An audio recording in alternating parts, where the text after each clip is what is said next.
il fait très très froid. Il a fait super froid cette nuit. Première nuit aux îles Féroé, let's go.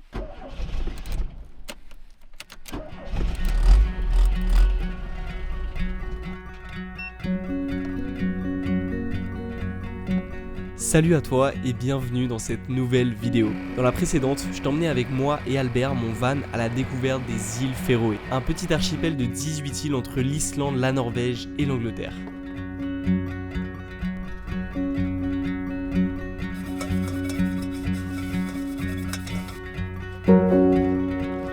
Albert va très bien, il est en train de chauffer. Franchement, je dois vraiment le chauffer au moins 10-15 minutes pour qu'il soit vraiment bien, que je puisse vraiment bien rouler parce que sinon j'ai toujours des trous dans l'accélération et tout.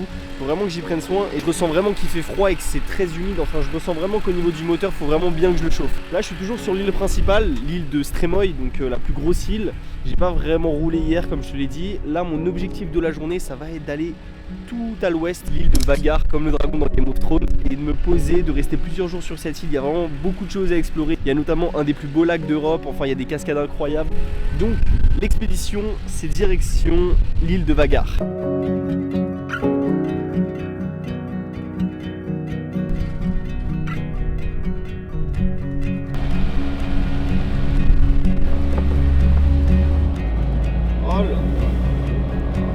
Se laisser porter par le chemin, les paysages, la lumière et la météo. C'est exactement ce que j'ai envie de faire lors de ce voyage. Je me réveille chaque matin avec juste une idée, une direction et je me laisse guider par la route. Elle me révèle souvent des surprises, des secrets qu'elle seule connaît.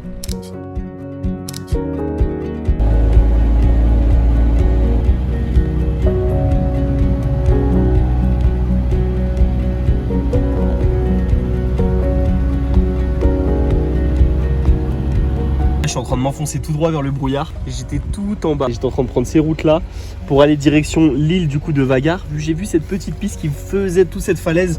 Je me suis dit il faut absolument que je la prenne. Et honnêtement c'est un paysage incroyable. Le mood est vraiment fou. Franchement aujourd'hui j'ai beaucoup de chance. Il pleut pas, il n'y a pas beaucoup de vent. Hier c'était en fait je me rends compte qu'hier il y avait vraiment des grosses tempêtes. Un peu de brouillard en haut, un peu de brume. Petit rayon de soleil de temps en temps. Tu vois ce qui se passe devant là. En gros c'est le reflet de la mer qui est ensoleillé, qui reflète à travers la brume devant moi et ça donne un espèce d'halo de diffusion, c'est vraiment magnifique. Ça paraît vraiment irréel, on dirait un rêve. Bon, on va continuer la route, je sais pas où cette route me mène, j'espère qu'elle me mène tout en haut de cette petite falaise. Le truc c'est qu'elle doit être vraiment sous la brume. Let's go! Je sais pas si tu te souviens en Autriche, mais il s'est pas mal rodé en Autriche, donc là à côté franchement c'est de la rigolade. Du coup comme tu l'as vu dans la dernière vidéo, j'ai rajouté ce petit bouton là avec des phares additionnels juste devant.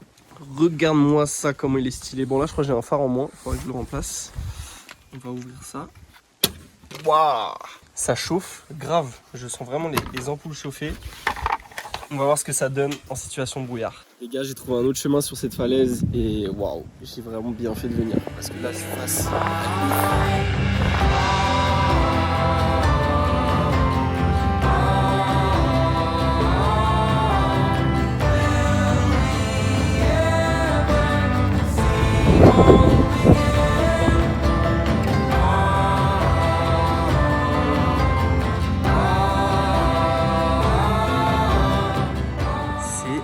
Magnifique. Si je me trompe pas, ici c'est l'île de Vagar, donc c'est ce que je dois faire aujourd'hui. Et normalement pour la traverser, je crois qu'il y a carrément un tunnel qui passe sous cette mer ici pour rejoindre cette île. Il me reste à peu près tout ce chemin là, mais c'est juste incroyable. Je sais pas si tu te rends compte, on dirait pas, hein, mais là c'est déjà très pentu. En fait c'est vraiment fou, j'ai l'impression de voler en fait quand je vois ça. J'ai l'impression d'être un drone. Et j'arrive pas à me rendre compte de la distance, mais on doit être à, je sais pas, peut-être 500-600 mètres, mais tu vois, il y a une toute petite maison juste là et elle est vraiment toute petite quoi. Honnêtement je m'attendais pas, enfin je sais qu'aux îles Féroé c'est hyper réputé pour les paysages, mais là c'est vraiment magique.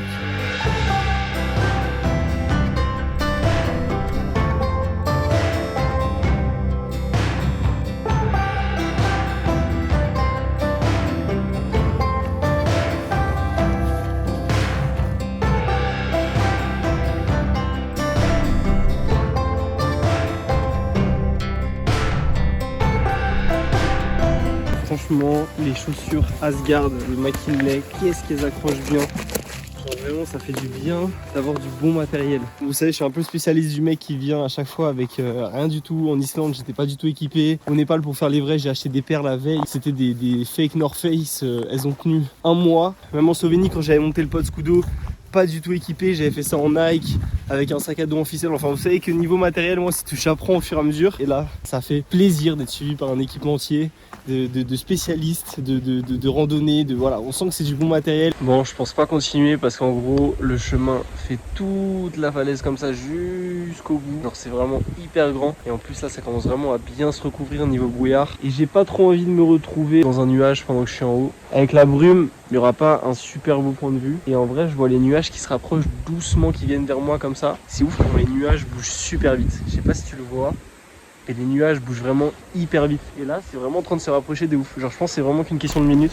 Alors, laisse-moi te parler 5 minutes des vêtements que je porte actuellement, qui m'a été envoyé pour cette expédition par McKinley. Alors, McKinley, c'est une marque développée par Intersport. Je pense que tu connais cette marque. C'est une marque qui développe des produits spécialement conçus pour le trekking, pour les activités outdoor, pour la randonnée, pour le camping. Je suis hyper content de pouvoir collaborer avec une marque comme ça, qui fait des produits aussi qualitatifs et surtout à des prix accessibles pour tout le monde. Vraiment, ils ont un très bon rapport qualité-prix sur tous leurs produits. Ils ont une large gamme de produits pour plein d'activités différentes, que tu sois débutant ou confirmé. Donc je vais te parler un peu de la tenue que j'ai. On commence par ce coupe-vent, cette veste, le Lhasa M. Une veste assez polyvalente et surtout imperméable, donc pour repousser la pluie. Elle est conçue pour évacuer rapidement la sueur pendant les randonnées, pendant tes marches, donc ça c'est plutôt pas mal. Elle a les poignets réglables, elle a des poches zippées étanches à l'intérieur et à l'extérieur. Elle est super quand il fait pas trop froid, tu mets un petit pull en dessous et c'est parfait. Donc maintenant je vais te parler de mon pant, le Yuba 2, qui est spécialement conçu pour tout ce qui est randonnée, trekking. Franchement super robuste et à la fois hyper confort avec un peu d'élasticité. Il est aussi équipé de la technologie Dry Plus, donc qui gère l'humidité de ton corps et évacue la sueur pendant tes longues marches, tes longues randonnées. Ce petit pant, il est trop bien, tu as des poches un peu de partout et tu te sens hyper confort, tu as l'impression de rien porter, c'est trop bien. Et pour finir, je vais te parler de mes paires, ce sont les Kyoto Mid. Je suis hyper content de ces paires. À l'intérieur, il y a une espèce de doublure de polaire et donc tu as hyper chaud à l'intérieur. Elles sont équipées de la technologie Aquabase développée par McKinley qui t'offre une protection contre la pluie et le vent. Donc ça, c'est nickel en randonnée, tu auras tes pieds bien au chaud. Elles ont une coupe mi-haute qui te permet de bien tenir ta cheville pendant les randonnées aussi, ça c'est assez important. Et surtout, à l'intérieur, il y a de la mousse à mémoire de forme. Donc quand je te dis que tu es confort à l'intérieur, t'es super bien. Donc si t'es intéressé par ces produits, n'hésite pas à aller dans la description de la vidéo, tu auras des liens vers ces produits. Honnêtement, je te le redis, mais je suis hyper content de pouvoir bosser avec ce genre d'équipementier, ce genre de marque qui permet de m'équiper pour ce type d'expédition. Vraiment, ça fait plaisir. Si tu suis la chaîne depuis un moment, tu sais que moi de base j'étais pas hyper bien équipé, et là d'avoir ce genre de marque qui te soutiennent, bah ça fait super plaisir. Ok les gars, donc là j'arrive à bout de l'île et je vais direction Vagar, comme tu vois sur le panneau là. Et je pense que c'est ici que je vais passer carrément sous la mer. C'est payant les péages, là j'ai vu que c'était environ, pour une voiture c'était 100 QR. Donc je pense que ça fait environ 10 balles. On va passer sous la mer.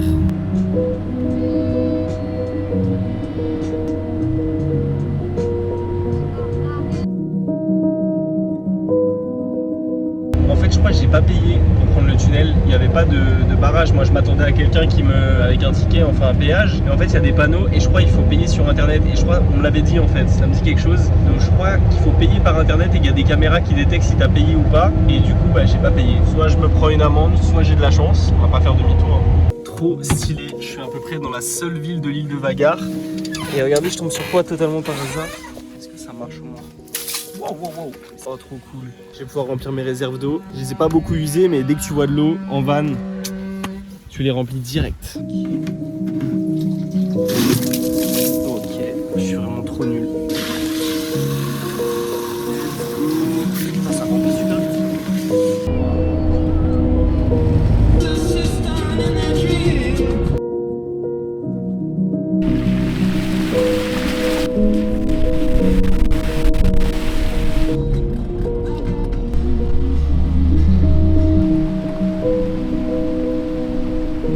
Bon les gars, je suis sur une route vraiment exceptionnelle là, une petite route qui suit un cours d'eau en plein cœur de l'île de Vagar. Je me dirige droit vers un spot que j'ai repéré, on va voir ce que ça donne. Là il va faire nuit dans en vrai 2-3 heures, mais comme ça je me pose un peu avant. J'ai fait pas mal de trucs aujourd'hui et vraiment je suis hyper content. Je sais pas ce que ça va donner, ça se trouve il y aura rien du tout. Puis dans l'herbe comme ça en fait on dirait pas, mais elle est hyper gadouilleuse, elle est vraiment remplie de pluie. Tu vois, dès que tu marches, bah genre vraiment t'as toute la flotte qui remonte et c'est de la mousse. Donc autant te dire que j'ai retenu mes erreurs islandaises. Tu vois un petit spot comme ça par exemple, de la route ça peut être vraiment pas mal. Oh, un petit pont, magnifique.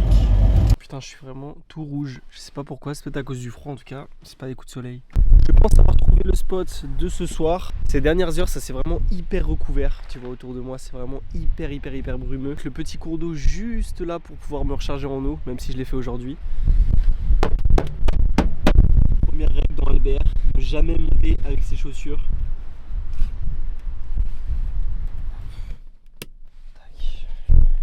Il fait peut-être pas vraiment plus chaud, mais au moins il n'y a pas de vent et il n'y a pas de pluie, c'est le plus important. En fait Albert, tu vois, c'est un peu comme un cube en verre que tu déplaces de paysage en paysage. Que tu sois à l'intérieur ou à l'extérieur, t'as quand même une magnifique vue sur tout ce qui t'entoure et ça c'est quand même terrible.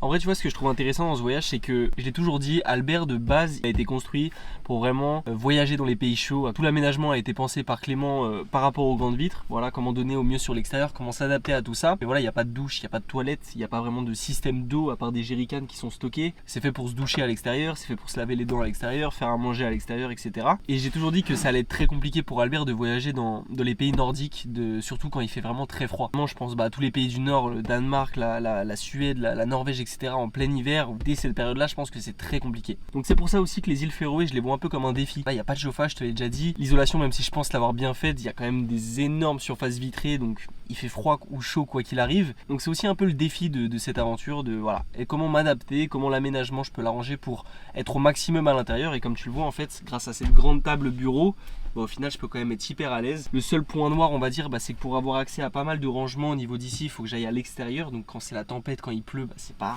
hyper simple. Je peux pas me tenir debout dans le van, donc ça aussi dirait que ça rajoute un petit côté, voilà, ça en fait vraiment une pièce à vivre assez limitée. Mais c'est aussi ça, voilà, c'est le défi et au final franchement, je me sens quand même hyper bien. Je t'avoue que quand j'allume le gaz là comme ça, en fait ça réchauffe pas mal l'intérieur. Il avait des terrains ici, on a un petit peu vanné, monté dans la caisse, c'était déjà monstrueux.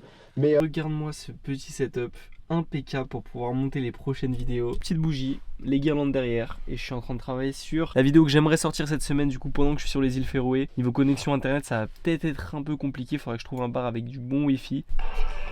En fait je suis hyper content parce que là c'est un peu un nouveau style de naissance.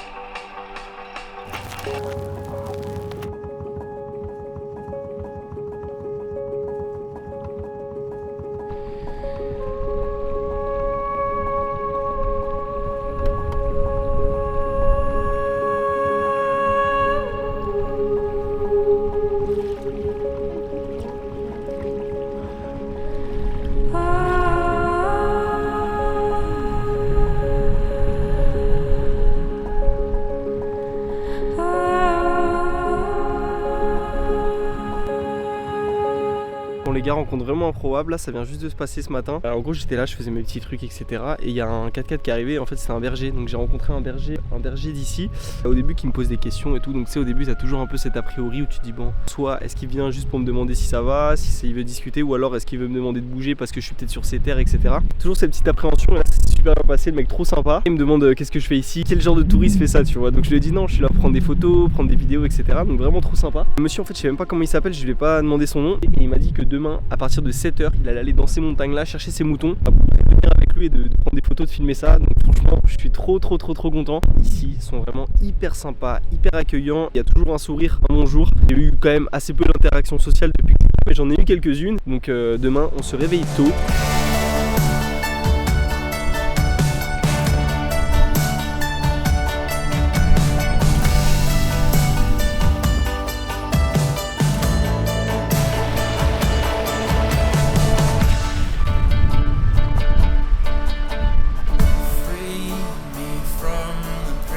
Bon, on arrive à la fin du chemin de randonnée un peu. Là ça devient vraiment très caillouteux.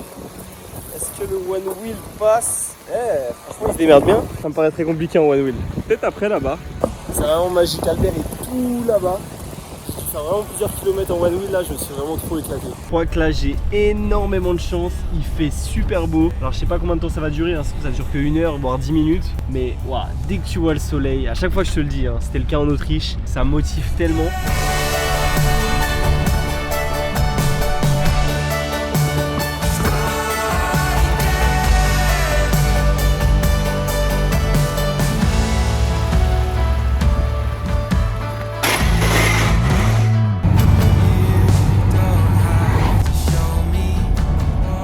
vraiment l'île elle est petite, je t'explique. Hier, tu sais, au point de vue où j'ai fait du drone avec le One Wheel, etc., où j'avais une vue vraiment magnifique, j'ai parlé genre vraiment 2 minutes avec des Danois qui venaient visiter les îles Féroé.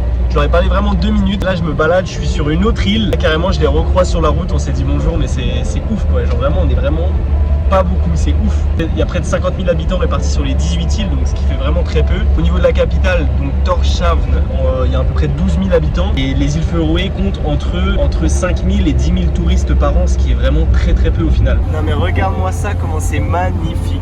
Dès qu'il y a du soleil, j'ai l'impression d'être en Suisse. Et en fait, ce que tu vois ici, c'est le plus grand lac des îles Féroé. Un lac vraiment incroyable, en plein milieu de l'île de Vágar. Et c'est justement là où je vais aller aujourd'hui. Je t'en parle dans un instant.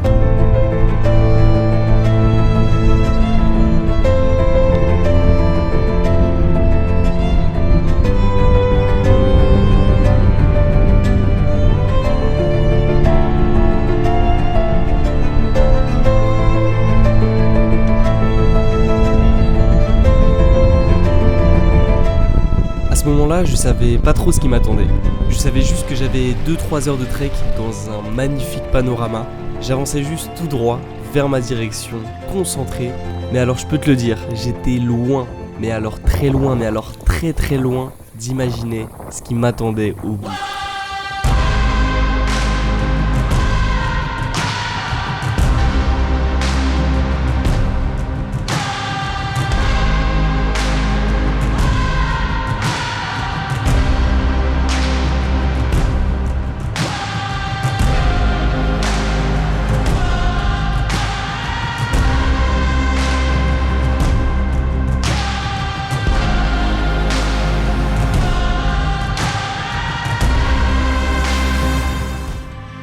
Les plus hautes falaises de Traelanipa atteignent près de 150 mètres de haut. On jetait autrefois les esclaves désobéissants du haut de ces rochers durant l'ère viking.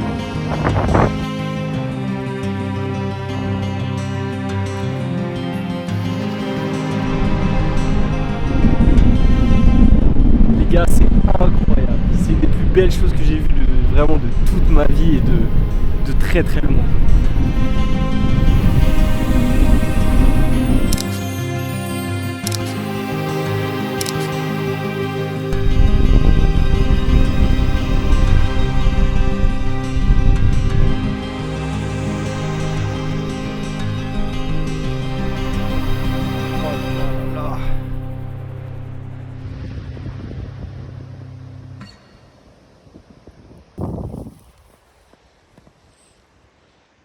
Les gars, je sais pas si vous m'entendez, il y a pas mal de vent, mais je crois que je suis face à un des plus beaux paysages que j'ai vu de toute ma vie. C'est incroyable, c'est magique.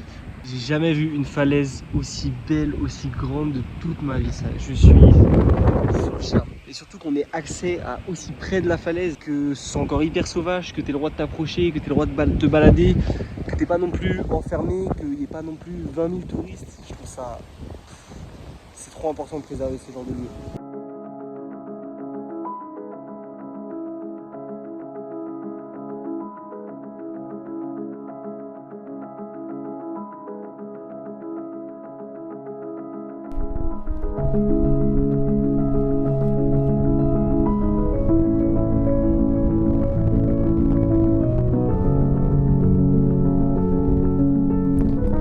À côté de ces falaises se trouve le lac de Leitisvad. Il est le plus grand lac des îles Féroé. Également nommé le lac au-dessus de l'océan, il est le véritable joyau de cet archipel.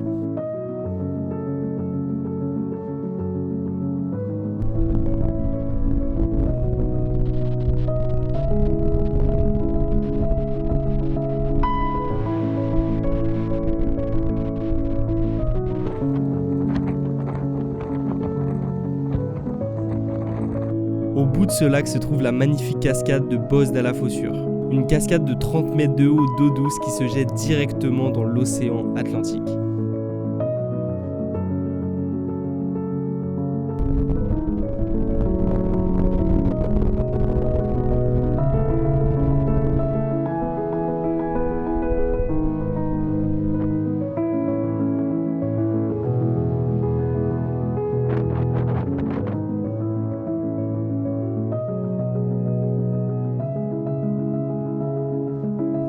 Le lac flotte ici à 38 mètres au-dessus de l'océan, mais la majeure partie du lac se situe à 60 mètres de profondeur, de sorte qu'une grande partie de l'eau du lac est en fait sous le niveau de la mer.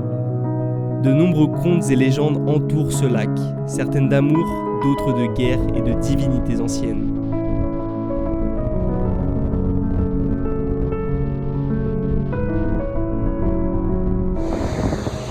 Franchement les gars, je suis en train de vivre un vrai moment là, c'est juste magique, je sais pas si tu m'entends bien, c'est juste complètement magique. Une heure que je suis là et que je regarde juste la cascade, que je regarde le paysage, mais il va falloir que je bouge parce que j'ai encore du chemin pour accéder à Albert. Et oui, je suis quand même très très loin, il faut pas mal marcher et j'ai pas envie de marcher de nuit.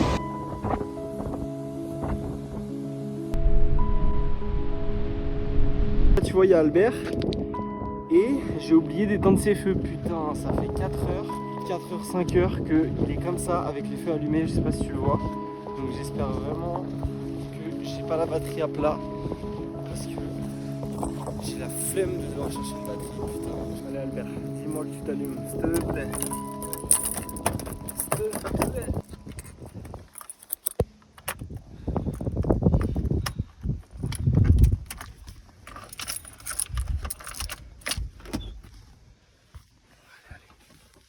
Batterie. J'ai plus de batterie, putain. Je suis trop bête. Okay. Yeah. And there?